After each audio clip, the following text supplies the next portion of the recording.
Sir ఇప్పుడు మనం సొసైటీలో చిన్న పిల్లల్లో బాగా ఎక్కువ ఈ ఆస్తమాలు అలర్జీలు ఎక్కువ చూస్తున్నాం. రీజన్ ఏంటి? పొల్యూషన్. సిఓపిడి అసలు ఇండియాలో ఎందుకు ఇంత కామన్ అయిపోయింది? Major కల్పిట్ is smoking. ఇంకో మేజర్ ఏంటంటే గుడ్ నైట్ ఒక్కరోజు coil exposure equal to 100 cigarettes. Games ఆడితే ఆస్తమా పెరుగుతుందా? ఒక్క ఎంటిటీ ఉంటుంది, ఎక్సర్సైజ్ ఇండ్యూస్డ్ ఆస్మా అంటాం అన్నట్టు. అంటే ఎక్సర్సైజ్ వల్ల ట్రిగర్ అయ్యి ఆస్మా అటాక్స్ పెరిగే ఛాన్స్ ఉంటుంది. ఇప్పుడు కొంతమంది మాస్కులు కూడా పెట్టుకుంటారు. Mask is only just screen the major droplets, కానీ మాస్క్ వల్ల 100% ప్రొటెక్షన్ కాదు. సో మీ మొత్తం జర్నీలో మీకు బాగా గుర్తుండే ఒక పేషెంట్ గురించి చెప్పండి సార్. 26 ఏళ్ళ అబ్బాయి, ఎక్స్రే ఒకవైపు అంతా తెల్లగా ఉంది, ఒకవైపు అంతా నల్లగా ఉంది. ఈ పేషెంట్కి లంగ్ లేదు, ఒకటే లంగ్ ఉంది. లంగ్ ఏజెన్సీస్ అంటాం కదా మనం, అట్లా ఒక లంగే అని ఉండొచ్చు అని ఇట్లా క్వశ్చన్ మార్క్ లాగా పెట్టాడు. ఒకరోజు మన దగ్గరికి వచ్చారు. ఇప్పుడు ఇది ఊపిరితిత్తు కొట్టం ఇలా మేజర్ ట్రెక్కియా ఉంటుంది కదా, తర్వాత ఇట్లా డివైడ్ అవుతుంది రైట్ సైడ్ లెఫ్ట్. ఈ మేజర్ ట్రెక్కియాలో పెద్ద గ్రోత్ ఉంది, గడ్డ ఉంది. ఆ గడ్డ వల్ల ఈ లెఫ్ట్ లంగ్ అంతా కొలాప్స్ అయింది. ఈ లూమెన్ అంటాం దాన్ని, ఎంత హోల్ మధ్యలో 85 to 90% బ్లాక్ ఉంది. ఆ చిన్న గాలి నుంచి రైట్ లంగ్కి గాలిపోతుంది. On table high risk procedure. Hi hello friends, నేను మీ doctor Sai Chandra, consultant joint replacement and arthroscopy surgeon. So ఈరోజు మనతో డాక్టర్ రఘుకాంత్ గారు ఉన్నారు, కన్సల్టెంట్ పల్మనాలజిస్ట్, మెడికవర్ హాస్పిటల్స్, హైటెక్ సిటీ. చాలా మందికి సార్ మీరు ఆల్రెడీ తెలిసే ఉండొచ్చు. మీకు కోవిడ్ అప్పుడు పల్మనాలజిస్టులు చాలా రోల్ ప్లే చేశారు. సో ఈరోజు సార్ గురించి బ్రీఫ్గా తెలుసుకొని అట్ ద సేమ్ టైం అసలు ఎందుకు ఈ మధ్యకాలంలో ఈ టీబీ స్పైన్లు, చిన్నపిల్లల్లో నిమోనియాలు, టీబీ హిప్ జాయింట్లు, తర్వాత ఎవరికి పట్టిన డస్ట్ ఎలర్జీ. సో అసలు ఈ డీటెయిల్డ్గా సార్తో మాట్లాడి అసలు డీటెయిల్డ్గా విషయం తెలుసుకుందాం. మీరు కూడా వీడియో చివరి దాకా చూడండి. నమస్కారం సార్. నమస్కారం సార్, చెప్పండి సార్. యా సార్, మీ గురించి బ్రీఫ్గా చెప్పండి సార్. అంటే మీరు ప్రాపర్ ఎక్కడ, పుట్టి పెరిగింది ఎక్కడ, స్కూలింగ్ ఎక్కడ? సార్ నేను పుట్టింది జగిత్యాల, కరీంనగర్ డిస్టిక్. అంటే ఇప్పుడు కూడా జగిత్యాల డిస్టిక్ అయింది. ఓకే, సో అక్కడే స్కూల్ వరకు కంప్లీట్ చేశాను. దెన్ ఏ school sir? Radiant high school. ఒక్కటి చెప్పాలి సార్, రేడియంట్ హై స్కూల్ ఉన్నప్పుడు వీఆర్ ద టాప్ 5 బ్యాచ్ అని అంటే ఉండేది, అంటే టాపర్స్. బట్ అసలు స్టోరీ ఎప్పుడు బయటపడింది అంటే when we move to inter ఎప్పుడు వెళ్ళా గుంటూరు వికాస్. అంటే అప్పుడు ఏంటంటే ఆ టైంలో అంతా డాక్టర్ కావాలంటే వికాస్ జాయిన్ కావాలి, ఇంజనీరింగ్ కావాలంటే విజ్ఞాన్, రైట్. అంటే అప్పటి నుంచే డిఫరెన్షియేషన్ అంటే.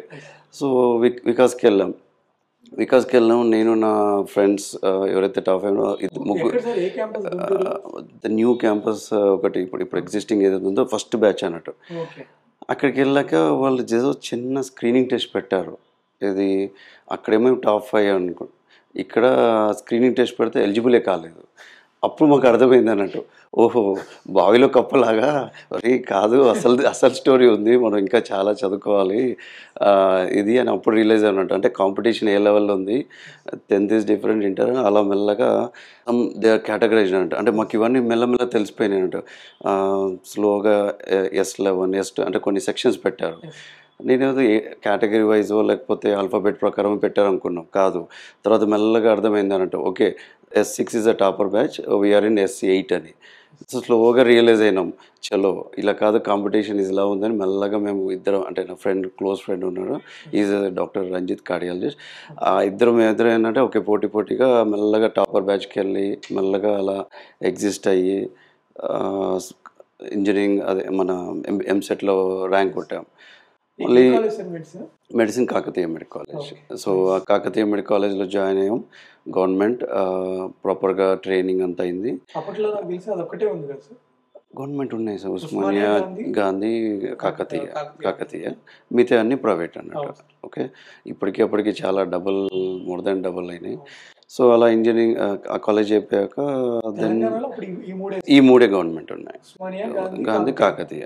1 year అప్పుడు ట్రెండ్ అంతా ఏంటంటే యుఎస్ అని చెప్పి ఒక ఇది ఉండే అన్నట్టు, ఇది యుఎస్కి వెళ్ళాలి ఇదని. నా ఇనిషియల్ ఇంటెన్షన్ ఏంటంటే అక్కడికి ట్రైన్ అయ్యి I want to get back, అంటే Yes. ఇక్కడికి వచ్చి సెటిల్ అవ్వాలి, ఇక్కడ అడ్వాన్స్ స్కిల్స్ నేర్చుకొని బ్యాక్ రావాలని. అక్కడికి వెళ్ళాక ఏంటంటే అక్కడున్న కల్చర్కో అంటే అక్కడున్న లైఫ్ స్టైల్ ఇది తెలియదు. మండే టు ఫ్రైడేనే చదవగలుగుతాం ప్రాక్టీస్ అంటే ఎడ్యుకేషన్. ఫ్రైడే ఈవినింగ్ వచ్చిందంటే చాలండి, ఆ వీకెండ్ అసలు ఎన్విరాన్మెంట్ చేంజ్ అయిపోతుంది. అంటే మనం ఏది కంఫర్ట్ జోన్ ఉండదు అన్నట్టు, అంటే మనం కూడా అలానే ట్యూన్ అయిపోతుంది. సో మెల్లమెల్లగా అక్కడ పాస్ అయ్యేవన్నీ వచ్చి అప్పుడు అర్థమైంది, అరే ఇది సీనియరో కాదు, ఇక్కడ ఉంటే అక్కడే సెటిల్ అవ్వాలి, లేదు మనం బ్యాక్ వెళ్ళలేము అని అర్థమైంది. అండ్ దెన్ ఐ డిసైడెడ్ మళ్ళీ వచ్చేసాను. ఫ్యామిలీలో చెప్పాను, బస్ స్టోరీ ఇది నేను ఒక స్టెప్ తీసుకుంటాను, I will take that risk అని చెప్పి మళ్ళీ బ్యాక్ వచ్చి ఎగ్జామ్ కొడితే, ఎంసెట్ కొడితే. అప్పుడు ఏంది, నేను ఎప్పుడైతే మూవ్ అయ్యానో విత్ ఇన్ 1 monthకే exam. EAMCET is totally different, మీకు తెలుసు కదా, అక్కడ అంతా క్లినికల్ ఆస్పెక్ట్. ఇక్కడ అంటే ఏంటిది మోర్ ఎంసీక్యూస్, అంటే మోర్ క్వశ్చన్ ఆన్సర్స్. సో ఆ క్లినికల్ ఆస్పెక్ట్కి దీనికి ఉన్న సబ్జెక్ట్కి మొత్తం డిఫరెంట్ కాబట్టి విత్ ఇన్ షార్ట్ టైంలో I'm not able to get it. Then I decide with my family members, లేదు డాడ్ నాకు ఒక ఛాన్స్ ఇవ్వండి, మా brother is the main person for boost for me. బ్రదర్తో చెప్పాను, లేదు గివ్ మీ 1 year ఛాన్స్, ఈ ఇయర్ లేదంటే మీరు ఏదంటే చెప్తే వింటాను అని. మెల్లగా మళ్ళీ ఎంసెట్ కూర్చొని ప్రాపర్గా ట్రైన్ అయ్యి చదువుకొని కోచింగ్కి వెళ్ళి I get a secured rank. So already initially wasted this time కదా యుఎస్ఎంఎల్ అని. So I want be end branch, అంటే మళ్ళీ స్పెషాలిటీ వెళ్ళి మళ్ళీ వెళ్ళాలన్నట్టుగా అదొక ఛాన్స్ ఉండి choose and physician aspect. This is pulmonology. PG Chalmeda Anand. Then 1 year ఉస్మానియాలో చేశాను. Then I train and doctor Jayachandra as a senior pulmonologist, my guru. Very అంటే ట్రూలీ స్పీకింగ్, అంటే మీరు చూసుంటారు, అంటే చాలామందిలో ఇప్పుడు ఒక ప్రిస్క్రిప్షన్ వస్తుంది, ప్రిస్క్రిప్షన్ వస్తే డాక్టర్ రాశారని చెప్పి లేదు చల్ వద్దు అండి, ఈ మెడిసిన్ కాదు మళ్ళీ మెడిసిన్ చేంజ్ చేద్దామంటారు ఇవాళ రేపు. అలా కాదు సార్, ఏంటంటే ఈ ప్రిస్క్రిప్షన్ ఇవాళ వచ్చిందా, చలో ఇంకో 2 days తర్వాత వాడి కావాలంటే మళ్ళీ వచ్చి చూపించుకో, ఊరికే డాక్టర్ చేంజ్ చేయడం కాదు. అలా ప్రిస్క్రిప్షన్ కంటే వన్ మెడిసిన్ అంటే నేను ఇప్పటివరకు ఎప్పుడు చూడలేదు. అంటే నా పీజీ లైఫ్లో కానీ యూజీలో కానీ 1 medicine ప్రిస్క్రిప్షన్ కూడా ఉంటుంది. అంటే that give me more motivation. అంటే పేషెంట్కి ఏంటిది ఇంపార్టెంట్, ఏదో వచ్చారు కదా అని set of drugs, antibiotics, syrup, nebulisations, injections, అది కాదు. What is required is the disease, it's the tension, anxiety, that is most important. అంటే అది చూసుకొని మనం ప్రాపర్గా ట్రీట్మెంట్ ఇస్తే వాళ్ళలో యాంగ్జైటీ తగ్గుతుంది, ట్రీట్మెంట్ ఈజీగా మనం సార్ట్అవుట్ చేయొచ్చు, అవసరం ఉన్న టెస్ట్ చేయొచ్చు, ఏదైనా చేయొచ్చు అలా. సో ఆ సార్ వల్ల నాకు చాలా ఇట్స్ లైక్ మోస్ట్ బూస్ట్ అన్నట్టు. అంటే ఎథికల్ ప్రాక్టీస్ కానీ, లైక్ వాట్ టు డూ, అంటే క్లినికల్గా పేషెంట్ యాంగిల్లో ఏంటిది, అవన్నీ సార్ దగ్గర 3 years ట్రైన్ అయ్యాను. Then I be independent consultant and working in Medicover hospital. Nice, చాలా బాగా చెప్పారు సార్. ఇప్పుడు మనం సొసైటీలో చిన్నపిల్లల్లో బాగా ఎక్కువ ఈ ఆస్తమాలు, అలర్జీలు ఎక్కువ చూస్తున్నాం కదా, రీజన్ ఏంటి సార్? సో చాలాసార్లు అలర్జీ ఏంటంటే మెయిన్గా రికరెంట్ కాఫ్ రావడం, వీజింగ్ రావడం, అది మినిమల్ బ్రాంక్యులైటిస్ అంటాం మనం డిజీజ్, మెడికల్ డిజార్డర్స్లో. అంటే వాళ్ళలో కూడా ఇలాంటి సిమ్టమ్స్ ఉంటాయి. సో కొన్నిసార్లు ఇది ఓవర్లాప్ అవుతాయి, అంటే ప్యూర్లీ వైరల్ ఇన్ఫెక్షన్ వల్ల వచ్చే బ్రాంక్యులైటిసా లేకపోతే అలర్జీ వల్లనా అని. అండ్ చిన్నపిల్లలు ఏంటంటే టెస్టింగ్ కూడా కొంచెం ఈ డిమార్కేషన్ చేయలేం ప్రాపర్గా, అలర్జీ టెస్ట్ చేయడానికి కుదరదు, ఏజ్ అంటే సిమ్టమాలజీ. ఇప్పుడు చాలాసార్లు ఏంటిది మదర్ ఇస్తుంటారు, హిస్టరీలో ఇలా ఉంది అండి, బాబుని ఇలా చూశాను, కానీ చైల్డ్ ఇవ్వలేకపోతారు. సో కొన్ని ఫ్యాక్టర్స్ వల్ల ఏంటంటే ఓవర్లాప్ అయిపోతాయి. కానీ మెయిన్ కారణాలంతా ఇప్పుడు ఏంటంటే pollution is the main cause. Viral infections and ముందు నుంచే జెనెటికల్ టెండెన్సీ ఉన్న వాళ్ళలో డెఫినెట్గా ఈ లక్షణాలు ఎక్కువ ఉంటాయి అన్నట్టు. సార్ నేను కొన్ని కామన్ ప్రాబ్లమ్స్ మీద క్వశ్చన్స్ అడుగుతాను సార్, ఇవన్నీ నేను రాసుకున్నాను. ఓకే. సో కామన్గా ఈ కండిషన్స్ వల్ల ఇప్పుడు పేషెంట్స్ ఎక్కువ హాస్పిటల్స్లో కూడా అడ్మిట్ అవుతున్నారు.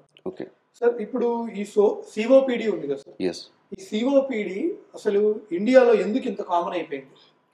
COPD is a lung disease, chronic lung disease అన్నట్టు. అంటే ఎయిర్వే ఏదైతే శ్వాసకోశ ఇవి ఉంటాయి కదా కనాల్, ఇది ట్యూబ్స్, ఆ ట్యూబ్స్ అన్నీ అనేది నారో అయిపోతాయి అన్నట్టు. Major culprit is smoking, right? కానీ స్మోకింగ్ కాకుండా other form of risk factors కూడా ఉన్నాయన్నట్టు.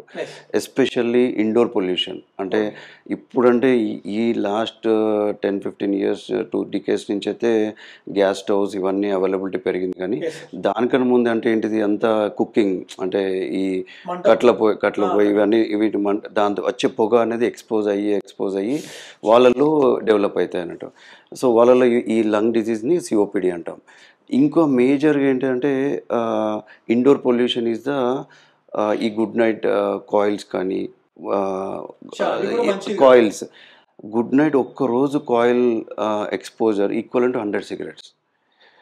ఈ గుడ్ నట్ రీఫిల్ ఉంటుంది, అది ఈక్వల్ టు 10 సిగరెట్. అంటే ఇవన్నీ హిడెన్ ఎక్స్పోజర్ అంటారు. వీటిలో అంటే అంతే కదా, ఇవన్నీ ఏమవుతుంది క్రానిక్ ఎక్స్పోజర్. సరే ఏదో ఒక 2 రోజులు వాడారు లేదా ఒక 1-2 డేస్ సీజన్లో వాడడం కాదు. ఇప్పుడు ఏమైంది మొత్తం అపార్ట్మెంట్ కల్చర్ 24 అవర్స్ ఆన్ అనుకుంటున్నారు. అంటే ఏముందిలే మళ్ళీ ఆన్ ఆఫ్ ఎందుకులే, అది ఆన్ చేసి పెడదాం 24 అవర్స్ కవరేజ్ అవుతుంది లాగా అన్నట్టుగా అది. అండ్ ప్రాపర్ వెంటిలేషన్ లేదు ఇప్పుడు. అంతా ఏంటిది క్లోజ్డ్ అపార్ట్మెంట్ కల్చర్, అంటే నారోయింగ్, అంటే క్రాస్ వెంటిలేషన్ లేదు. అంటే ఇలాంటి అన్ని ఫ్యాక్టర్స్ వల్ల ఏమైతుందంటే day by day exposure, sunlight exposure లేదు, ఇలాంటివన్నీ ఫ్యాక్టర్స్ విల్ ప్లే రోల్ అన్నట్టు. సో వీళ్ళలో ఇది. దెన్ అవుట్డోర్ పొల్యూషన్, ఎస్పెషల్లీ ఇప్పుడు చెప్పాను కదా, ఇంత పొల్యూషన్ ఫ్యూయల్ నుంచి కార్ వెహికల్స్ నుంచి వచ్చే ఫ్యూయల్, గ్యాస్ ఎక్స్పోజర్, వీటి వల్ల వచ్చే పార్టికల్స్ వల్ల కూడా మనం ఇప్పుడు డైలీ బయటకు వెళ్తుంటాం, ఎంత మాస్క్ పెట్టుకున్నా this is not a protective, but expose అవుతుంటారు. అంటే ఇట్స్ క్రానిక్ స్లో పాయిజన్ అన్నట్టు. అంటే మెల్లమెల్లగా ఎక్స్పోజ్ అవుతుంటారు. ఈ అన్ని ఎక్స్పోజర్ వల్ల ఏమవుతుందంటే డెఫినెట్గా the disease burden is increase. చాలామంది ఏమంటే నేను స్మోకింగ్ చేయట్లేదు, నాకు సిఓపిడి రాదు. ఇప్పుడు ఒక పేషెంట్ నేను సిఓపిడి ఉంది అని అనుకోండి, సార్ నేను స్మోకింగే చేయను అంటారు. ఫిమేల్స్లో చాలామంది స్మోకింగ్ రిలేటెడ్ డిజార్డర్స్ ఉంటాయి. ఈవెన్ లంగ్ క్యాన్సర్స్ కూడా పెరుగుతాయి. ఎందుకు? Passive smoking. ఎందుకంటే ఇంట్లో వాళ్ళు ఎవరో ఒక చైన్ స్మోకర్ ఉంటారు, వాళ్ళు స్మోక్ చేస్తుంటే దాని నుంచి వచ్చే సైడ్ స్ట్రీమ్ స్మోక్, అంటే ఏదైతే స్మోకింగ్ చేస్తుంటారో ఆ సైడ్ స్ట్రీమ్ స్మోక్ నుంచి వచ్చే పొగ వల్ల కూడా పక్కన ఉన్న వాళ్ళకు కూడా ఎఫెక్ట్ అవుతారంట అట్లా. సో అందుకని సిఓపిడి బర్డెన్ అనేది పెరుగుతుంది అన్నట్టు. సార్ ఇప్పుడు సిఓపిడి ఓన్లీ స్మోకర్స్ లోనే కాదు మిగతా వాళ్ళలో కూడా వస్తుందని మీకు చెప్పారు. ఎస్. సో ఎంత ఎర్లీగా ఎట్లా డయాగ్నోస్ చేయొచ్చు? సో ఎప్పుడు మేము రిఫర్ చేయొచ్చు యాజ్ ఆర్థోపెడిక్ సర్జన్ గా, లేదా యాజ్ జనరల్ పబ్లిక్ వాళ్ళకి ఎప్పుడు డౌట్ రావాలి? డౌట్ రాగానే మీకు మీ దగ్గరికి రావాలి. ఇప్పుడు ఇది ముందుగా చెప్పినట్టుగా ఇది క్రానిక్ డిసీజ్, అంటే రికరెంట్ కాఫ్ ఉంటుంది, రికరెంట్ బ్రెత్లెస్నెస్.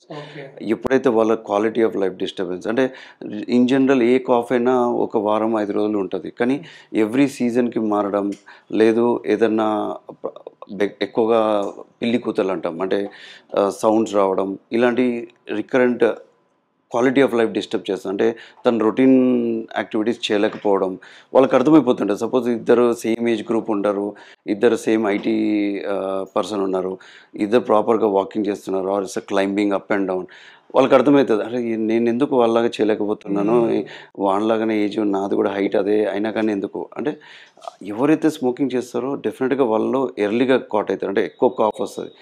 కానీ ఏం చేస్తారు, సరే స్మోకింగ్ చేస్తున్న వాళ్ళకి కాఫే, నాకు స్మోకింగ్ ఆపేస్తా కదా, ఇవాళ 2 రోజులు బ్రేక్ ఇస్తా మళ్ళీ అని.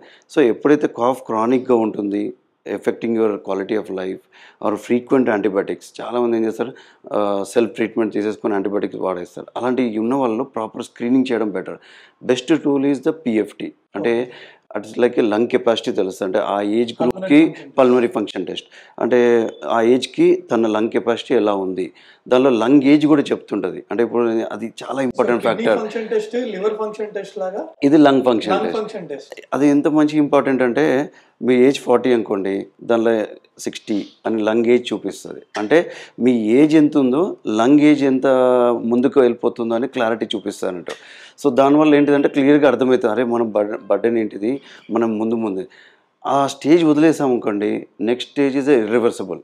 అంటే ఏమవుతుంది, మనం ఎంత ట్రీట్మెంట్ ఇచ్చినా పెద్దగా ఇన్ఫర్మేషన్ రాదు. అంటే ఫ్రీక్వెంట్ అడ్మిట్ అవుతుంటారు, frequent antibiotic, frequent injections, frequent changing doctors. ఆ type of group of doctors ఏం చేస్తారంటే, సార్ మీ దగ్గరికి వచ్చాను సార్, అప్పట్లో మీరు ఒక్క ట్యాబ్లెట్ ఇచ్చారు వెంటనే తగ్గిపోయింది, ఇప్పుడు వచ్చాను సార్ మీరు నాకు ఎంత ఇచ్చినా తేడా రావట్లేదు, బాగా ఇబ్బంది అవుతుంది సార్ అని ఏం చేస్తారు, గూగుల్ రేటింగ్ ఇవన్నీ చూస్తారు. మళ్ళీ ఇంకో డాక్టర్ దగ్గర వెళ్తారు, మళ్ళీ అక్కడ వెళ్తారు, అక్కడ ఇంకో టైప్ ఆఫ్ మెడిసిన్. సో ఇలా చేంజింగ్ డాక్టర్ ఎందుకు? It's nature, human nature. అది ఏమవుతుంది, నాకు ఇంకొంచెం ఏమైనా బెనిఫిట్ వస్తుందేమో ఈ డాక్టర్ నుంచి అని చేంజ్ చేయాలని చూస్తారు. బట్ వాస్తవం ఏంటిది, అక్కడ సిఓపిడి ఈజ్ ఇర్రివర్సిబుల్. అంటే మనం ఎంత ట్రీట్మెంట్ ఇచ్చినా ఏదో అదుపులో అంటే కొంచెం కంట్రోల్ చేయగలుగుతాం, కానీ కంప్లీట్ రివర్సిబుల్ చేయలేము అన్నట్టు. అందుకని ఇదంతా అన్నట్టు. సార్ ఇంకోటి ఆస్తమా గురించి సార్. సో ఇప్పుడు ఇందాక చెప్పారు మీరు చిన్నపిల్లల ఆస్తమా ఎందుకు అవుతుందని. సార్ అసలు ఆస్తమా హెరిడిటరీయా నెంబర్ 1? తర్వాత గేమ్స్ ఆడితే ఆస్తమా పెరుగుతుందా? So definitely asthma is a hereditary. అంటే ఫ్యామిలీలో ఉంది, కంపల్సరీ నెక్స్ట్ జనరేషన్ రావాలని కాదు, కానీ రిస్క్ అనేది ఉంటుంది. అంటే వాళ్ళల్లో when compare to other person, జెనెటికల్గా ఫ్యామిలీలో ఉన్న వాళ్ళు వీళ్ళలో రిస్క్ ఎక్కువ ఉంటుంది.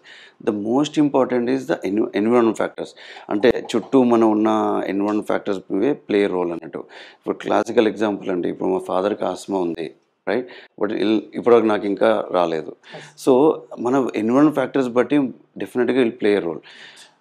The second most important is exercise definitely will influence. అంటే దాని ఎక్సర్సైజ్ వల్ల మన లంగ్ కెపాసిటీ ఇంప్రూవ్ అవుతుంది, ఆస్మా కెన్ కంట్రోల్లో ఉండొచ్చు.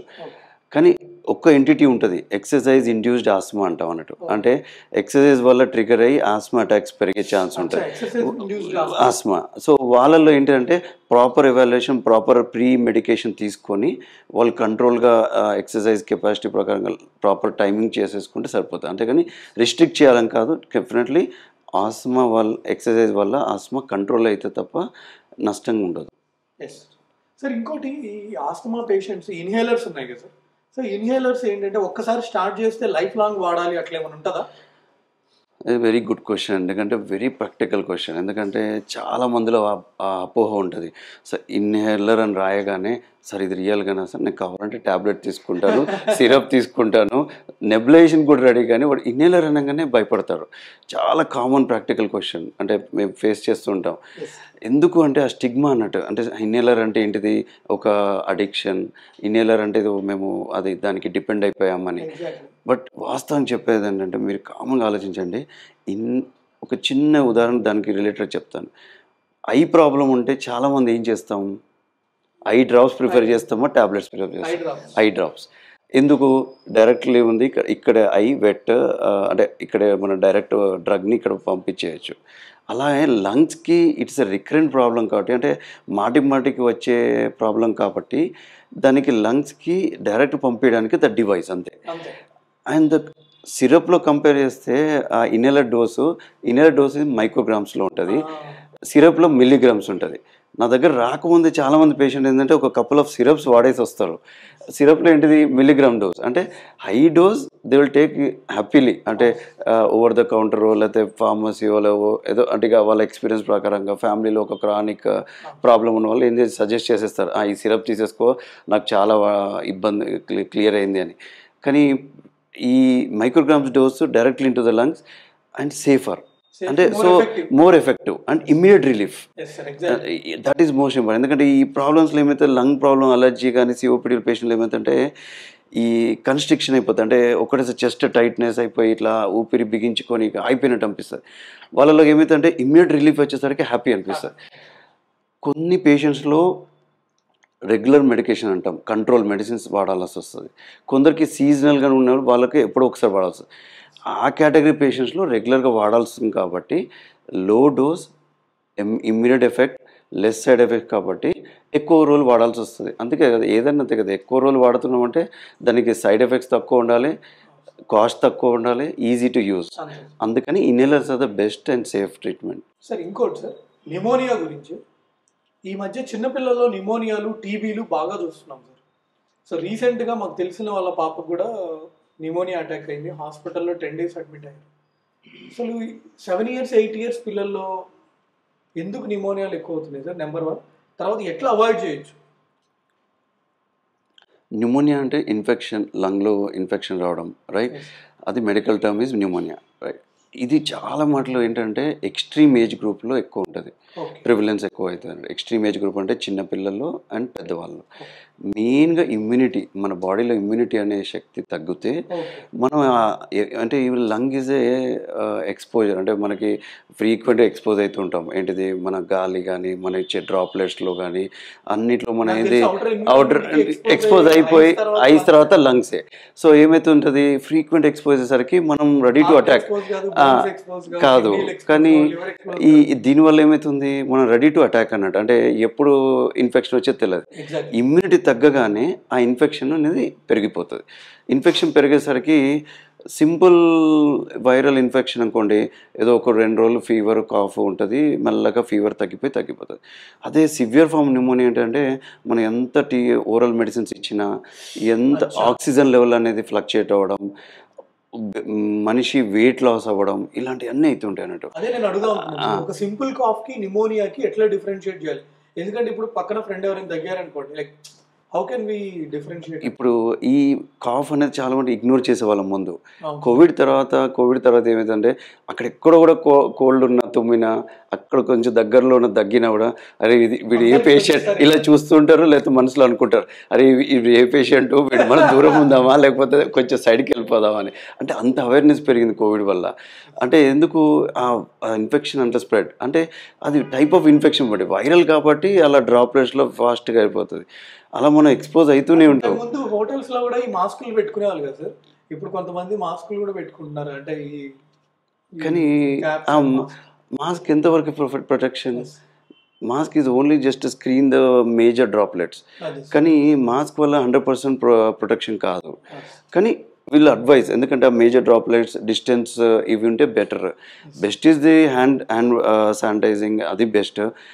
వీళ్ళలో మనకి ప్రాపర్ ఎవాల్యుయేషన్, అంటే ఎనీ ఫీవర్ కాఫ్ మనకు తగ్గట్లేదు, అది more than persisting for more than 5 days or recurrent వస్తుందంటే కంపల్సరీ చెకప్ చేయించుకొని ప్రాపర్ టెస్ట్ చేసుకుంటే అవుతుంది.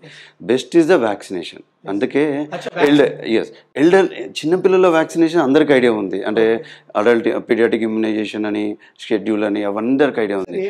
ఫ్లూ వ్యాక్సిన్, న్యూమోకోకల్ వ్యాక్సిన్, అదేంటంటే అందరికంటే ఎస్పెషల్లీ పిల్లల్లో ఉన్న పెద్దవాళ్ళలో కంపల్సరీ. మనం ఎప్పుడు ఎన్విరాన్మెంట్, ఇప్పుడు ఇంతకుముందు చెప్పాం కదా, మనం environment is the main culprit, అంటే ఎక్స్పోజ్ అవుతుంటే. సో మనం we're expose to patients.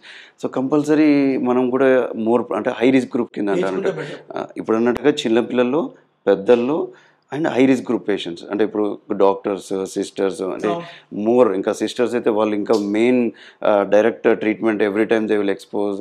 So వాళ్ళలో కూడా అన్కంట్రోల్ షుగర్స్, అంటే ఈ డయాబెటిక్ పేషెంట్స్, వీళ్ళల్లో దోస్ ఆర్ టేకింగ్ ఇమ్యూనోసప్రెషన్, అంటే ఏదైతే ఇమ్యూనిటీకి సంబంధించిన సప్రెసివ్ మెడిసిన్స్ వాడతారో అదర్ రీజన్స్ వల్ల, అంటే రొమటాయిడ్ వల్ల కానీ, ట్రాన్స్ప్లాంట్ పేషెంట్స్ కానీ, వీళ్ళలో ఏంటంటే వాళ్ళు ఈ అదర్ పర్పస్ వల్ల ఇమ్యూనిటీ తగ్గే మెడిసిన్స్ వాడతారు కాబట్టి వాళ్ళలో కూడా వ్యాక్సినేషన్ అనేది ప్లే రోల్ అంటారు. సో ఇలాంటి గ్రూప్స్లో వ్యాక్సిన్స్ ఇస్తే డెఫినెట్గా వీ కెన్ ప్రివెంట్ అన్నట్టు. ఇండియాలో ఇప్పుడు డ్రగ్ రెసిస్టెంట్ టీబీ ఎందుకు ఎక్కువ అవుతుంది సార్? టీబీ అనగానే చాలా మందికి ఫోబియా, అంటే టీబీ అనగానే అమ్మ నాకు వస్తుంది, నేను వాళ్ళకి. సో టీబీకి పోయి చెకప్ చేసుకోవాలన్నా కూడా భయపడుతుంటారు. అంటే ఇప్పుడు నేను టీబీ టెస్ట్ రాస్తే, సార్ నాకు టీబీ లేదు సార్, నేను మా ఇంట్లో ఎవరికి టీబీ లేదని ఫస్ట్ క్వశ్చన్ ఫ్యామిలీ నుంచి కానీ పేషెంట్ నుంచి వచ్చేది. అంటే ఆ అపోహ అనేది ఉంది మన కంట్రీలో, ఎందుకంటే బర్డెన్ అంత ఉంది. ప్రాబ్లం ఎక్కడ అంటే టీబీకి ఒక్క టెస్ట్ వల్ల డయాగ్నోస్ కాదు. అంటే కొందరు సిటీ స్కాన్లో బయటపడుతుంది, కొందరికి ఎక్స్రేలో బయటపడుతుంది, కొందరు సింపుల్ టెస్ట్ తెమ్మడలో బయటపడుతుంది అన్నట్టు. స్పుటన్ టెస్ట్ అంటాం దాన్ని. సో ఒక్క టెస్ట్లో బయటపడి ఎర్లీగా చేసుకుంటే కాదు. దానికన్నా ముందు ఏంటిదంటే అందరూ ఒక యాంటీబయాటిక్ వాడుతుంటారు, లోకల్ డాక్టర్స్ దగ్గరికి వెళ్ళి ఇంజెక్షన్ తీసుకుంటారు, ఓకే నాకు ఈ కాఫ్ తగ్గింది అని. సో ఏమవుతుంది, ఆ టీబీ అనేది ముదిరిపోతుంటుంది. ఆ టెస్టింగ్ డిలే అవుతుంది, అవేర్నెస్ డిలే, ట్రీట్మెంట్ డిలే. దానివల్ల ఏమవుతుంది, టీబీ అనేది బర్డెన్ పెరుగుతుంది. ఈ టీబీ బర్డెన్ పెరిగింది, టీబీ ట్రీట్మెంట్ తీసుకుంటాం, కానీ కోర్స్ ఏంటిది 6 to 9 months, 1 year కూడా వాడాల్సి వస్తుంది. 2 monthsలోనే యూ విల్ బికమ్ నార్మల్. ఏమవుతుంది, మొత్తం సిమ్టమ్స్, ఆ వెయిట్ లాస్, ఆ కాన్స్టిట్యూషనల్ సిమ్టమ్స్ అంటాం, అంటే అవన్నీ రిలీఫ్ అయిపోతారు. ఏమవుతుంది, మనిషి నేచర్ ఏంటిది నేను బాగా అయినా కదా ఇంకొన్ని రోజులు వాడాలని ఆపేస్తాను. అప్పుడు ఏమవుతుంది, that will turn out into drug resistant TB. అందుకే డ్రగ్ రెసిస్టెంట్ టీబీ అనేది పెరుగుతుంది. అందుకే ప్రాపర్ ఫాలోఅప్, ప్రాపర్ చెకప్స్. అందుకే ఇప్పుడు ఈ గవర్నమెంట్ ఇవన్నీ అదే కాకుండా డాస్ట్ కేటగిరీ ట్రీట్మెంట్, ఈ గవర్నమెంట్ సెటప్స్ ఇవన్నీ ఉన్నాయన్నట్టు. ఇవన్నీ వాళ్ళ చెకప్స్, ప్రాపర్ ప్రోటోకాల్స్ ఉన్నాయి. సో దాన్ని ప్రాపర్గా ఎవాల్యుయేట్ చేసి ఫాలోఅప్ చేస్తే చాలాసార్లు మనం కంట్రోల్ చేయొచ్చు. సార్ ఇంకోటి సార్, మోస్ట్ ఇంపార్టెంట్ ఈ టాపిక్ సార్, టీబీకి డయాగ్నోస్ చేయడానికి 3 ఇంపార్టెంట్ టెస్టులు చెప్పండి sir. Initial best test is the sputum. అంటే తెమడ వస్తుంటుంది కదా, ఆ తెమడ అనేది ఎర్లీ మార్నింగ్ స్ఫూటం పంపిస్తే చాలా మంది డిటెక్ట్ అవుతారు. ఇప్పుడు ఈవెన్ గవర్నమెంట్లో కూడా ఐఎన్ టెస్ట్ అంటే సిబినాట్ అంటాం, అది ఎర్లీ డిటెక్షన్గా సిబినాట్ ఎర్లీ డిటెక్షన్గా తెలిసిపోతుంది. The other most important test is the CT scan. ఎందుకంటే మెజారిటీ ఆఫ్ టీబీ అనేది, TB can affect any part of the body, but majority is the lung.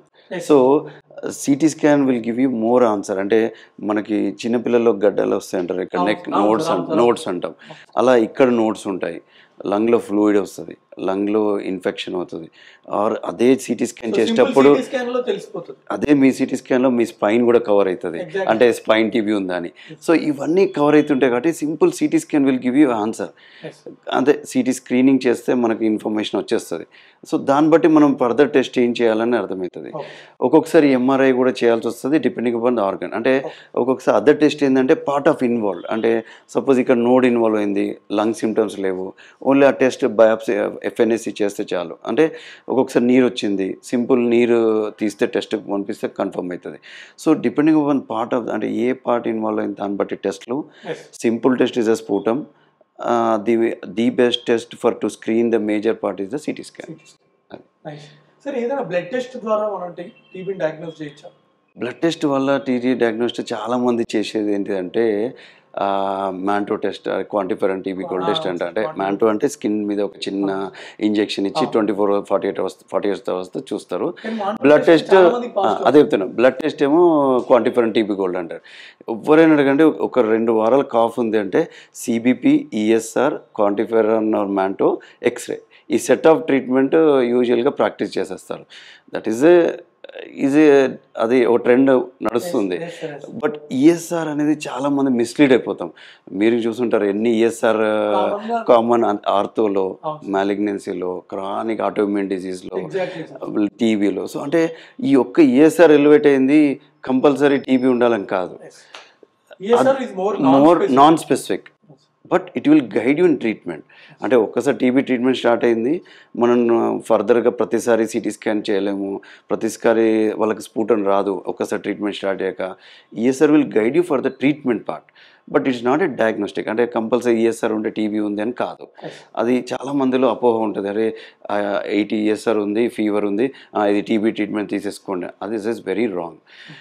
Other test ఏంటంటే ఇప్పుడు చెప్పినట్టుగా X-ray will give you answer. Blood టెస్ట్లో QuantiFERON TB called మ్యాంటో, ఇది only latent టీబీని చెప్తుంది. అంటే early infection, expose, అంటే మన టీబీ బర్డెన్ హై ఉంది ఇండియాలో, మనం ఆల్రెడీ ఎక్స్పోజ్డ్, ఆ లేటెంట్ టీబీని చెప్తా తప్ప యాక్టివ్ ఫామ్ ఆఫ్ టీబీని మనం కన్ఫర్మ్ చేయదు. ది అదర్ టెస్ట్ ఏంటంటే లేటెంట్కి ఇంపార్టెన్స్ ఏంటంటే, ఒక్కసారి టీబీ వచ్చింది అనుకోండి పేషెంట్కి, వాళ్ళలో ఎప్పుడు ఈ టెస్ట్ పాజిటివ్ ఉంటుంది. అది చాలామంది ఏంది, ఇది క్వాంటిఫైర్ టీబీ గోల్డ్ పాజిటివ్ ఉంది, టీబీ ట్రీట్మెంట్ స్టార్ట్ చేయండి అని గవర్నమెంట్ రిఫర్ చేస్తారు, లేకపోతే రిఫర్ టు పల్మనాలజిస్ట్ అంటారు. అది రాంగ్ అండి. ఒక్కసారి టీబీ వచ్చిందంటే అది టెస్ట్ ఎప్పుడు చేసినా పాజిటివ్ వస్తుంది.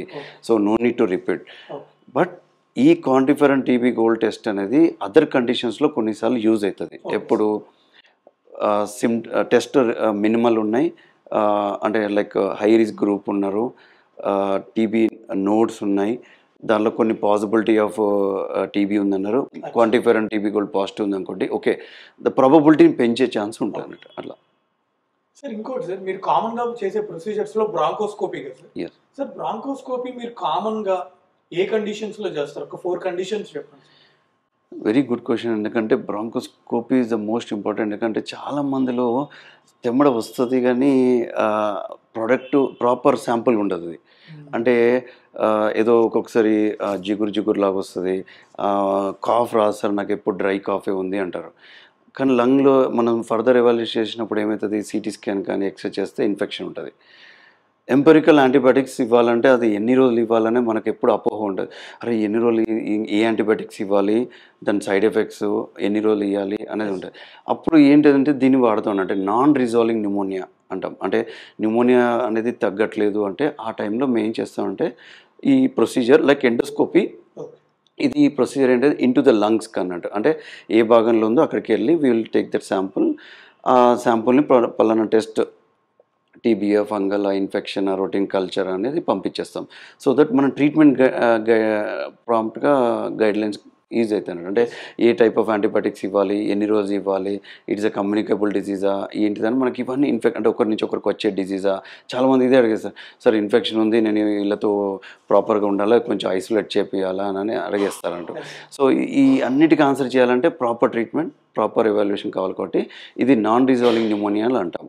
ఇంకొక డిజీజ్ కండిషన్ ఏంటంటే ఎయిర్వే ఎవాల్యుయేషన్ అంటాం. అంటే ఏంటిది, లంగ్స్ అన్నీ నార్మల్ ఉంటాయి అంటే సిటీ స్కాన్ ఇవన్నీ చేసినప్పుడు, కానీ ఎయిర్వేలో ఏమవుతుంది అంటే వీక్ మలేషియా అంటాం. అంటే ఏమవుతుంది, మామూలుగా ఎయిర్వేలో స్టిఫ్గా ఉండాలి అంటే బికాస్ ఆఫ్ కార్టిలేజ్. ఇది లైక్ ఎండోస్కోపీ లాగా, ఫుడ్ పైప్ లాగా ఇది కూడా ఒక్కొక్కసారి వీక్గా ఉంటుంది.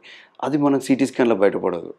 ఇప్పుడు సిటీ స్కాన్ కరెక్ట్, అదే బ్రాంకోస్కోపీ చేస్తుంటే కంపల్సరీ ఇది అవుతుంది. ది అదర్ ఇండికేషన్ ఏంటంటే క్యాన్సర్ ఉంటుంది, రైట్. ఆ క్యాన్సర్ ఏమిటంటే endobronchial TB, endobronchial cancer, endobronchial TB అంటాం. అంటే only restricted to the airway. వాళ్ళలో మనకి నెక్స్ట్ ప్లాన్ ఆఫ్ మేనేజ్మెంట్ చేయడానికి చెక్ బ్రాంకోస్కోపీ అంటాం. అంటే లోపలికి వెళ్ళి ఎయిర్వే ఎలా ఉంది, పేటెన్సీ ఎలా ఉంది, మనకు ఫర్దర్ ట్రీట్మెంట్ గైడ్ చేయడానికి చేస్తాం. సో నాన్ రిజాల్వింగ్ ఇది ఎస్పెషల్లీ పిల్లల్లో. అంటే ఎక్స్రే ఎప్పుడు చూసినా వైట్ ప్యాచ్ ఉంటుంది, కానీ infection, antibiotic, nebulization, IV antibiotics పోతూనే ఉంటాయి. Non resolving in children's always we need to rule out history by aspiration. Other is the foreign body. ఏదో ఒక చిన్న పల్లి ఉంటుంది. సోషల్ మీడియాలో బాగా వైరల్ అవుతున్నాయి, లైక్ పల్లి తినడము, ఆ పల్లి ఏమవుతుందంటే అదండి, ఆ పల్లి ఏమవుతుందంటే ఇరుక్కపోవడం. అంటే చాలా మంది ఏంటది ఒక 2, 3, 4 వేసేస్తారు పిల్లలు ఒకటేసారి ఇట్లా చోకింగ్ అయ్యి లోపలికి వెళ్తుంది.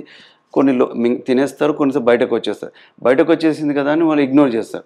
కానీ అది లోపలికి వెళ్ళింది అనుకోండి, ఆల్రెడీ వాళ్ళ చిన్న ఊపిరితిత్తు గొట్టాలు చిన్నగా ఉంటాయి. ఆ చిన్నగా ఇరికిపోయేసరికి ఏమవుతుంది, ఇక్కడ ఇరికింది అనుకోండి ఇమ్మీడియట్గా అలర్ట్ ఉంటుంది. అరే ఇది తిన్న వెంటనే ఇరికింది, మెడికల్ ఎమర్జెన్సీగా అర్థమైపోతుంది. అది చిన్న పీస్ అయితే ఏమవుతుంది, అయితే right side or left side వెళ్తుంది, ఎక్కువ శాతం రైట్ సైడ్కి వెళ్ళిపోతుంది. ఇరికిపోయి అక్కడ అంతా ఏమవుతుంది, నంజుగా ఫామ్ అవడం, కాఫ్ రావడం. అది కాస్త యాంటీబయాటిక్స్ తీసుకుంటారు, ఇంజెక్షన్ తీసుకుంటారు, ఇంప్రూవ్ కాదు. అది సిటీ స్కాన్లో కూడా కొనేసి బయటపడదు. ఎందుకు, అది మెటలో కాదు, ఇది కాదు కాబట్టి అది వైట్గా ఏదో ఇన్ఫెక్షన్ లాగా కనబడుతుంది. ఇవి సిటీ స్కాన్లో ఇవి కనబడవు. కాబట్టి ఆ టైంలో ఏంటంటే బ్రాంకోస్కోపీ విల్ ప్లే రోల్ అంటే లోపలికి వెళ్ళి అదేమంటే టిప్ కెమెరా ఉంటుంది కాబట్టి లోపలికి వెళ్ళి చూసినప్పుడు క్లియర్గా తెలిసిపోతుంది ఉందని, then we can remove it based on the equipments అన్నట్టు. సార్ మీరు ఇప్పటికి కొన్ని వందల వేల పేషెంట్లని అడ్మిట్ చేసి ఉంటారు, చూసుంటారు ఈ లాస్ట్ చాలా ఏళ్లలో మీ ఓవరాల్ ప్రాక్టీస్లో. ఓకే. సో మీ మొత్తం జర్నీలో మీకు బాగా గుర్తుండే ఒక పేషెంట్ గురించి చెప్పండి సార్. అంటే ఈ పేషెంట్ నేను అసలు ఇంకెప్పటికీ లైఫ్లో మర్చిపోలేను అనే ఒక సంఘటన చెప్పండి. Definitely sir. అంటే ఏ కన్సల్టెంట్ కానీ సర్జన్ కానీ ఇట్లాంటి అనుభవం ఎక్స్పీరియన్స్ అవుతుంది. ఎందుకు, దానివల్ల టోటల్ ట్రీట్మెంట్ చేంజ్ అయింది. తన లైఫ్కి మనం ఒక చేంజ్, క్వాలిటీ ఆఫ్ లైఫ్ని పెంచాము అని అంటే దానికి ఉదాహరణ నాకు చాలా ఉంది. 26 ఏళ్ళ అబ్బాయి, రైట్. వాళ్ళు ఊరికే దగ్గు దమ్ము అని చూపించుకుంటున్నారు. మామూలుగా ట్రీట్మెంట్ లోకల్గా తీసుకుంటున్నాడు, సిరప్స్ వాడుతున్నాడు, లోకల్ ఆర్ఎంపీస్ డాక్టర్స్ దగ్గర తీసుకొని ట్రీట్మెంట్ తీసుకుంటున్నాడు. ఆ టైంలో ఏంది, అప్పుడు మన రిలీఫ్ ఉంటుంది, రైట్. ఏదో కొంచెం ఉధృత తగ్గుతుంది, తీసుకుంటున్నాడు, పోతున్నాడు. మళ్ళీ కొన్ని రోజులు ఇబ్బంది అవుతుంది, తీసుకుంటాడు, వెళ్తున్నాడు. ఇది చెప్పేదంతా ఏంటంటే నా దగ్గర రాకముందు అంటే, రైట్. అప్పుడు ఏమైంది, ఎక్స్రే తీస్తున్నారు అంతే. ఎప్పుడైనా చాలా రోజులు దగ్గర ఉంది అంటే కంపల్సరీ ఏం చేస్తాం, ఇనీషియల్గా బ్లడ్ టెస్ట్ ఎక్స్రే చేసేస్తాం. ఎక్స్రే ఒకవైపు అంతా తెల్లగా ఉంది, ఒకవైపు అంతా నల్లగా ఉంది. అందరు ఏం చేస్తున్నారు, ఒక్క రేడియాలజీ రిపోర్ట్లో ఈ పేషెంట్కి లంగ్ లేదు, ఒకటే లంగ్ ఉంది, లంగ్ ఏజెన్సీస్ అంటాం కదా మనం, అట్లా ఒక లంగే అని ఉండొచ్చు అని ఇట్లా క్వశ్చన్ మార్క్ లాగా పెట్టాడు. అదే రిపోర్ట్ని కన్ఫర్మ్ చేసుకుంటూ మిగతా డాక్టర్స్ కూడా అలానే కంటిన్యూ చేస్తాను. Agencies of lung, only one lung, మీకు ఇంతే దగ్గు ఇంతే దమ్ము ఉంటుంది, వచ్చిన వాళ్ళు ఒక యాంటీబయాటిక్, ఒక ఇంజెక్షను, లేదంటే ఒక 2 రోజులు అడ్మిషను, ఒక ట్రీట్మెంట్ తీసుకుంటున్నారు, అయిపోయింది. సరే ఇంకో డాక్టర్ అందరూ అనుకుంటున్నారు. సరే నెక్స్ట్ లెవెల్ డాక్టర్, సరే ఆబ్వియస్గా మనిషి నేచర్ ఏంటిది, ఇంకొక అడికి వెళ్తే సెకండ్ ఒపీనియన్కి వెళ్తే నాకు ఇంప్రూవ్ అవుతుందో, కొద్దిగా తగ్గినా చాలే అని ఇంకో డాక్టర్ దగ్గరికి వెళ్ళారు. ఆ డాక్టర్ కూడా కొంచెం నెక్స్ట్ లెవెల్కి వెళ్ళారు. ఏం చేశారు, సిటీ స్కాన్ చేశారు. ఓకే ఎట్లాగూ ఒక లంగే, బట్ సిటీ స్కాన్ చేస్తే ఏమన్నా బయటపడుతుందేమో అన్నట్టుగా సిటీ స్కాన్లో కూడా వాళ్ళు కూడా ఏం మెన్షన్ చేశారు, agencies of lung, one lung is only one lung, ఒక లంగ్ ఉంది అని చెప్పి రిపోర్టింగ్ ఇచ్చారు.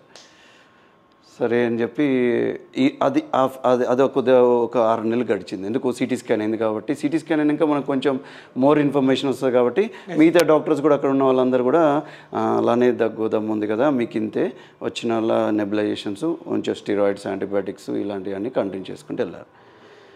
ఒకరోజు మన దగ్గరికి వచ్చారు, ఇట్లే మన పేషెంట్స్ చెప్పడం, అది ఇంకో ఒపీనియన్, కానీ హైదరాబాద్కి వస్తే ఏమైనా బెనిఫిట్ ఉంటుందేమో, ఏదైనా ఆ చిన్న 5% 10% వాట్ ఎవర్ దట్ బెనిఫిట్ అని చెప్పి వచ్చారు. Right, good. నేను కూడా ఫస్ట్ రిపోర్ట్స్ చూడను సీరియస్లీ. అంటే ఫస్ట్ పేషెంట్ ఏమైంది, పేషెంట్ లక్షణాలు ఏంటి అని గమనిస్తాను నేను. అంటే పేషెంట్ ఏం చెప్తున్నాడు, వాళ్ళు ఏం చెప్పారు కూడా వాళ్ళకి ఇన్ఫర్మేషన్ ఏది ఉంటుంది అడుగుతాను, అంతేకాని రిపోర్ట్స్ చూడను. ఫస్ట్ సిటీ స్కాన్ చూసుకుంటాను, సెల్ఫ్ రీడింగ్ అంటే ఇమేజింగ్స్, ఎక్స్రేస్ అన్నీ చూసుకుంటాను. అన్ని సిటీ స్కాన్లో చూస్తుంటే రిజల్ట్గా ఏజెన్సీస్ అంటే ఆ లంగ్ లేదు అనుకోండి, ఆ ఖచ్చితంగా మనకు ఆ లంగ్ స్ట్రక్చరే ఉండొద్దు. అంటే ఒక చిన్న, ఇప్పుడు ఒక కొమ్మలో ఒక చిన్న బడ్ లాగా అంటే ఎట్లా ఉంటుందో ఆ లంగ్ అనేది అలానే ఉండాలి. కానీ ఎక్కడైనా లంగ్ అన్ని చోట్ల ఏమున్నాయి సిటీ స్కాన్లో, కొలాప్స్ ఏముంది అన్నట్టు. అంటే కొలాప్స్ అంటే ఇప్పుడు బెలూన్ ఉంది, మనం బెలూన్ ఊదినప్పుడు ఎలా ఉంటుంది, బెలూన్లో గాలి పోయినప్పుడు ఎలా ఉంటుంది, చిన్నగా అయిపోతుంది కదా, అలా ఉండిపోవాలి అన్ని సిటీ స్కాన్లో. కానీ అలా లేదు, ఒక సిటీ స్కాన్లో ఏమో కొంచెం కొలాప్స్ ఉంది, ఇంకో సిటీ స్కాన్లో కొంచెం ఎక్కువ కొలాప్స్ ఉంది, అంటే చిన్నగా అయిపోయింది, ఏదో అడ్డు ఉన్నట్టుగా ఉంది.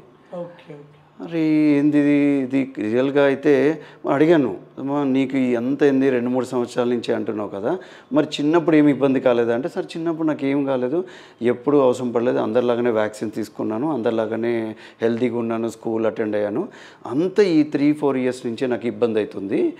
సో ఆ 3-4 ఇయర్స్ నుంచే నాకు అందరు ఇదే చెప్తున్నారు, నాకు ఏం అర్థం కావట్లేదు సార్, ఏమైనా ఛాన్స్ ఉందంటే, అప్పుడు నేను ఒక్కసారి బ్రాంకోస్కోపీ చేద్దాం, బ్రాంకోస్కోపీ చేస్తే మనకు అర్థమవుతుంది ఏంటిది ఇంటర్నల్గా ఏంటిది, అంటే మన ఐస్ అంటే మన కళ్ళ ముందు లోపల ఏముంటుందో కనపడుతుంది. ఇవన్నీ ఏంటిదంటే ఇమేజింగ్, అంటే ఒక ఫోటో తీసి ఫోటోలో ఎలా ఉంది అనేది తెలుస్తే తప్ప మనం ఎదురుగా కళ్ళ ముందు చూస్తున్న టెస్ట్ ఇది ఒక రిస్క్ తీసుకుందాం, ఏం కాదు, దీనివల్ల నష్టమేం లేదు, ఏదైనా ఛాన్స్ ఉంటే బెనిఫిట్ ఉంటుందని బ్రాంకోస్కోపీ చేయగానే అది కాస్త ఏంటిది, ఇప్పుడు ఇది ఊపిరితిత్తు గొట్టం ఇలా మేజర్ ట్రెక్కియా ఉంటుంది కదా, తర్వాత ఇట్లా డివైడ్ అవుతుంది, రైట్ సైడ్ లెఫ్ట్.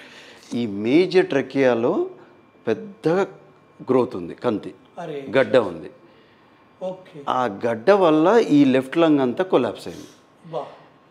అప్పుడు నేను చెప్పాను, ఓన్లీ జస్ట్ చూసేసి వచ్చాను, బ్రాంకోస్కోపీలో బయటపడింది. ఆ బ్రాంకోస్కోపీలో బయటపడ్డాక వాళ్ళతో నేను ఫర్దర్గా డిస్కస్ చేసి మళ్ళీ పాత సిటీ స్కాన్స్ అన్నీ రివ్యూ చేసి నేను ముందు నుంచి ఏదైతే సస్పెక్ట్ చేస్తున్నో వాళ్ళందరికీ చూపించాను.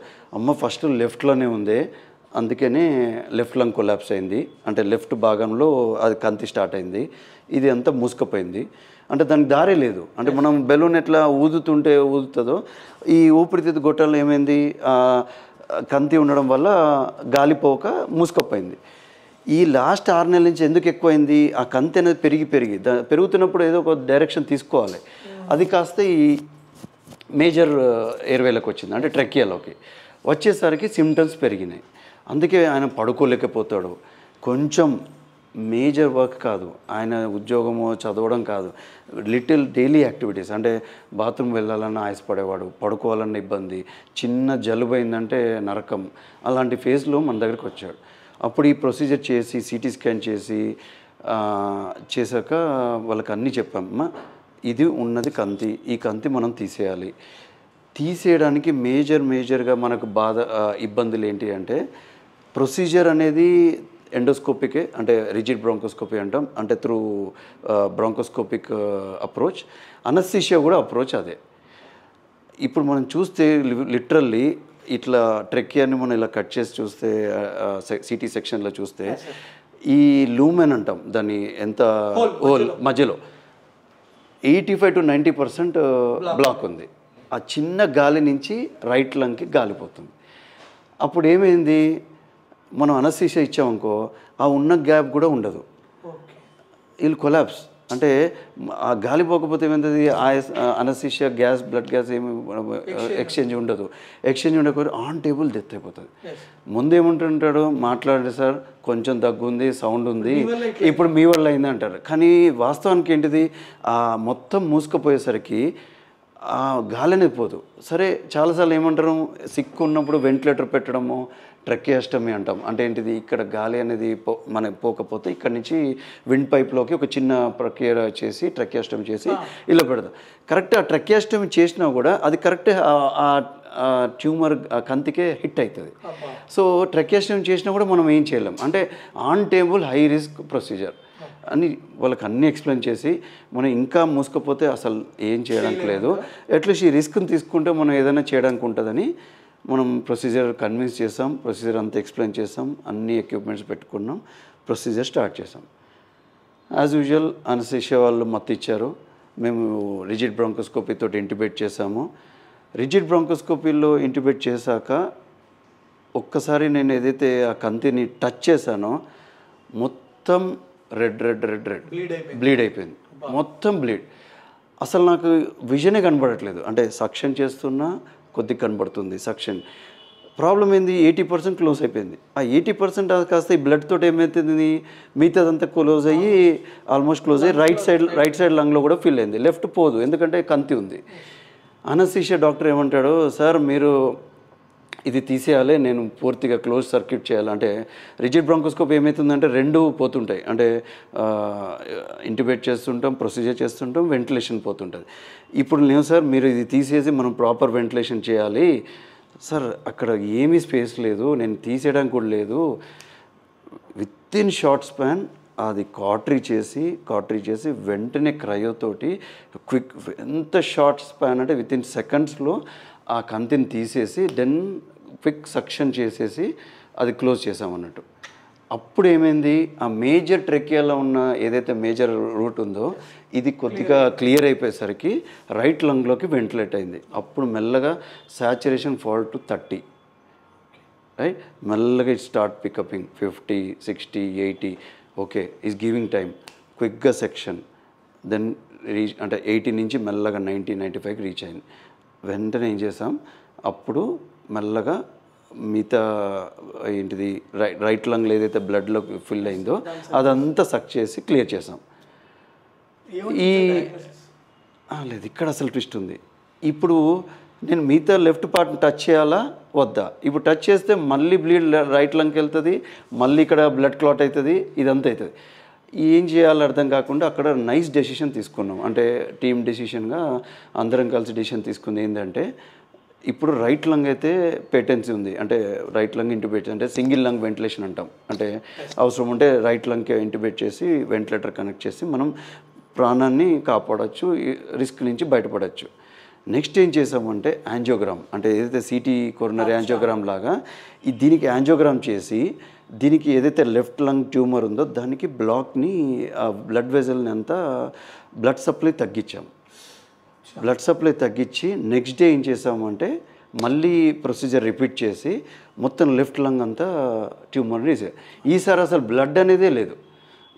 ఎంత ప్రాపర్గా అంటే ఇట్లా స్లైస్ లాగా మనం బ్రెడ్ని ఎట్లా స్లైస్ చేసుకుంటూ వెళ్తామో అలా స్లైస్ చేసుకుంటూ మొత్తం ట్యూమర్ని తీసేసాము. క్లియర్గా కనబడుతుంది లెఫ్ట్ నుంచి ఎక్కడి నుంచి స్టార్ట్ అయింది అనే ఆ పాయింట్ వరకు కూడా రీచ్ అయ్యాము. ఇప్పుడు is nice leading good life. Mucoepidermoid carcinoma అని వచ్చింది, వెరీ స్లో గ్రోవింగ్ ట్యూమర్, మళ్ళీ very rare chance, it's like a decades పడుతుంది. బట్ ఇప్పుడు ప్రాపర్గా is attending is quality of life, marriage అయింది అండ్ ఈజ్ ప్రాపర్ అంటే ఈజ్ బ్రీతింగ్ విత్ 2 lungs. ఎందుకంటే ఇక్కడ లంగ్ బాగుంది, లంగ్కి వెళ్ళే తోవ ఉంది చూడండి, ఆ రూట్ ఈ కంతి వల్ల బ్లాక్ అయ్యి ఈ లంగ్ అనేది కొలాప్స్ అయిపోయింది. సో ఇప్పుడు ఏదైతే బ్లాక్ తీసేసామో 2 lungs బాగున్నాయి, quality of life good, proper active life ఉంటున్నారు, is leading good active life. Thanks sir, చాలా మంచి విషయం చెప్పారు. ఒక ఆర్థోపెడిక్ సర్జన్గా నాకు కూడా కొంచెం చాలా అంటే మాకు అనిపిస్తుంది అంటే అది అనిపిస్తుంది. చాలామంది ఏంటంటే ఈ టెస్ట్ ఎందుకు ఆ టెస్ట్, కానీ ఇక్కడ చూడండి 2 steps అన్నట్టు. బ్రాంకోస్కోపీ మనకు బాగా హెల్ప్ఫుల్ అయింది. 2వ స్టెప్ ఏంటి అంటే ఈ మనకి ఏదైతే బ్లడ్ సప్లై తగ్గించి అటెంప్ట్ చేశాను, మళ్ళీ అటెంప్ట్ చేయకుండా మళ్ళీ అదే సేమ్ అటెంప్ట్ ఏదో ప్రొసీజర్ అయిపోవాలి, సింగిల్ సిట్టింగ్లో అయిపోవాలి, మనం పేషెంట్కి మొత్తం తీసేస్తా అన్నాము, అలా ఎప్పటికి ఉండద్దు. ఎప్పుడు వైజ్ డెసిషన్ ఈజ్ ఇంపార్టెంట్, ఆ ప్రాపర్ స్టెప్ అనేది ఇంపార్టెంట్. ఆ నెక్స్ట్ స్టెప్లో మొత్తం క్లియర్ చేసాము. సో ఆ 2 steps ఈజ్ మేజర్ డెసిషన్ ఇప్పుడున్న ఈ కేసులో. And good productive life, active life ఉన్నారు. I'm feeling happy every time, I feel happy అన్నట్టు. అంటే గుడ్ ఎనర్జీ, అంటే ఎందుకంటే మాకు అనిపిస్తుంది ఆ డ్రైవ్ ఎనర్జీ అనేది అడ్రినల్ రష్ అంటాం. ఎక్కడైతే బ్లీడింగ్ అయిపోయి ఆన్ టేబుల్, ఇంకా ఎందుకంటే చుట్టూ ఉన్న వాళ్ళు అందరూ ఓన్లీ అంటే చూడ్డానికే, చేసేవాడికి ఆ డ్రైవ్ ఉంటుంది. సో అది వెరీ అంటే ఆ రిస్కీ కేస్. ఎందుకు ఊరు నుంచి వచ్చారు వాళ్ళు ఏమంటారంటే, సార్ ఓన్లీ మాట్లాడుకుంటారు, అట్లీస్ట్ ఇప్పుడు ఉంటే మాట్లాడేవాడు, ఇంకొన్ని రోజులు మాతో ఉండేవాడు అనేవాళ్ళు. కానీ ఒకవేళ నెక్స్ట్ డెసిషన్ అటు ఇటు అవుతుంటే ఆన్ టేబుల్ డెత్ అయితే ఇట్స్ రిస్కీ లైఫ్ అన్నట్టు. అట్లా సో చాలా థ్యాంక్స్ సార్, చాలా బాగా చెప్పారు. Thank you so much. So friends, ఇది ఈ వీడియోలో. ఈ వీడియో కనుక మీకు నచ్చినట్టయితే మీ ఫ్రెండ్స్ అండ్ ఫ్యామిలీకి షేర్ చేయండి. Thank you. మీ డౌట్స్ ఏమైనా ఉంటే ప్లీజ్ కింద కామెంట్స్లో తెలియజేయండి. మళ్ళీ నేను సార్ ఇంకొక వీడియో చేద్దాం. అదే నేను చెప్పబోతున్నాను. అదే కాకుండా వాళ్ళ పర్స్పెక్టివ్లో ఏం క్వశ్చన్స్, ఎందుకంటే మనం ఎప్పుడంటే మెడికల్ యాంగిల్లో ఆలోచిస్తుంటాం యాజ్ యూ ఆర్థోపెడిక్ మీ, వాళ్ళ ఆరాల్ అంటే ఏ టైప్ ఆఫ్ కన్సర్న్స్ ఉంటాయి, ఎప్పుడు వారి స్క్రీనింగ్ టెస్ట్లు ఏంటి, క్వశ్చన్స్ ఏంటి అని మనకు కొంచెం వస్తే అప్పుడు దాన్ని మనం ప్రొజెక్ట్ చేస్తే ఇంకా మోర్ ఎఫెక్టివ్ ఉంటుంది అనిపిస్తుంది నాకు. అంటే ఆ టైప్ ఆఫ్ క్వశ్చన్ అడ్రస్ చేస్తే, సో దట్ దీనివల్ల ఏంటంటే ఇప్పుడు మనం చూస్తే ఒక్క పేషెంట్నే ఎడ్యుకేట్ చేయగలుగుతాం. బట్ ఈ ప్రకారంగా వెళ్తే వాళ్ళ టైప్ ఆఫ్ క్వశ్చన్స్ని త్రూ దిస్ మీడియా అంటే ఇలా చేస్తే definitely we can address mass effective awareness. Correct. So ఇది ఫ్రెండ్స్ ఈ వీడియోలో. Thanks for watching. ఈ వీడియోని తప్పకుండా మీ ఫ్రెండ్స్ అండ్ ఫ్యామిలీకి షేర్ చేయండి. Thank you. బై.